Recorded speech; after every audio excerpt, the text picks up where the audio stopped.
Hi అండి అందరికీ. నేను మీ హారిక జైపాల్. ఈరోజు ఇంకో కొత్త ఇంట్రెస్టింగ్ న్యూస్తో మేము ముందుకు వచ్చాను. అది కూడా ఆసరా పెన్షన్ అనమాట. సో అది ఎప్పటి నుంచో పెంచుతానంటున్నారు, పెంచట్లేదు. అయితే అది ఎప్పుడు ఇస్తారు ఏంటనేది మనకు ఒక క్లారిటీ అనమాట, ఒక అనౌన్స్మెంట్ అయితే వచ్చింది. సో అది మీకు నేను షేర్ చేయాలనుకుంటున్నాను. మన ఛానల్లో అన్ని ట్రూ ఇన్ఫర్మేషన్ అయితే షేర్ చేస్తానండి. అంతకన్నా ముందు కొత్తగా మన ఛానల్ని ఎవరైనా చూసినట్టయితే సబ్స్క్రైబ్ చేసుకోండి. వీడియో నచ్చితే మర్చిపోకుండా ఒక లైక్ చేయండి.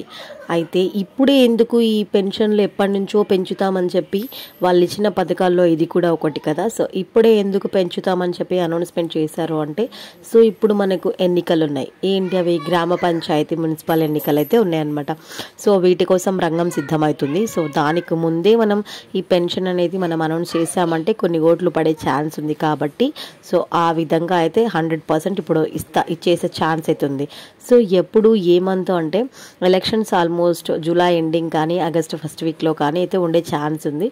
సో అంటే మీకు జూన్ ఎండింగ్ లోపల అయితే క్లారిటీ వచ్చేస్తుంది, అనౌన్స్మెంట్ ఎప్పుడు ఇస్తారు ఏంటి అని చెప్పేసి. సో ఇచ్చిన రోజు డేట్ అనౌన్స్ చేయగానే నేను మీకు క్లారిఫై చేస్తాను. సో ఇప్పటి వరకు అయితే ఇంకా పెంచలేదు. కొన్ని అయితే పెంచాయి అని చెప్పేసి ఫేక్ వీడియోస్ వస్తున్నాయి.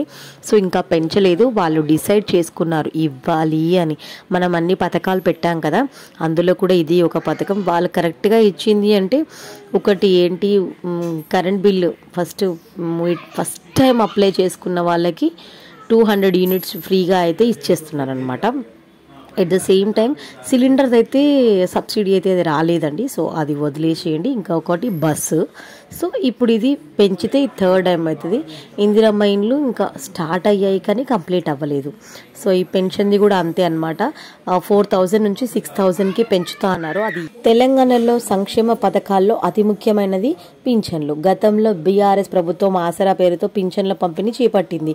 అయితే తెలంగాణలో కాంగ్రెస్ ప్రభుత్వం అధికారంలోకి వచ్చాక ఈ పథకం చేయూతగా మారింది. ఈ పథకం కింద రాష్ట్రంలో వృద్ధులు, వితంతువులు, ఒంటరి మహిళలు, దివ్యాంగులు, బీడీ కార్మికులు, డయాలసిస్ రోగులు, ఎయిడ్స్ బోధకాలు వ్యాధిగ్రస్తులు తదితర ఆర్థిక సాయం అందిస్తున్నారనమాట వీళ్ళకి. సో అయితే ఇంకా పెంచుతా అని చెప్పారు కానీ పెంచలే కదా. సో అది ఎప్పుడు ఏంటి అని అంటే, ఇక్కడ చూడండి, తెలంగాణ రాష్ట్రంలో త్వరలో పంచాయతీ ఎన్నికలు జరగనున్నాయి. దీంతో ఈలోపే పెన్షన్ పెంచి ఆయా వర్గాల వారికి శుభవార్త అందించాలని రేవంత్ సర్కార్ భావిస్తుంది. శుభవార్త వాళ్ళకి కాదు, వీళ్ళు వినాలని, ఈ ఓట్లన్నీ వాళ్ళకి పడాలని. సో అది పెంచితే ఏమవుతుంది? సో ఆనందంలో పెంచాడు కదా అని చెప్పేసి ఓటు వాళ్ళకి వేసిస్తాము. యాక్చువల్గా వాళ్ళు ఒక 500 రూపీస్ ఒక క్వార్టర్ బాటిల్ ఇస్తే, సో ఎవరైతే మనకు ఓటేమని ఇచ్చారో నిజాయితీగా వాళ్ళకే ఇస్తాం. అది మనం. సో అందుకే మనం మోసపోతున్నాం, వాళ్ళు పైకి వెళ్ళిపోతున్నారు.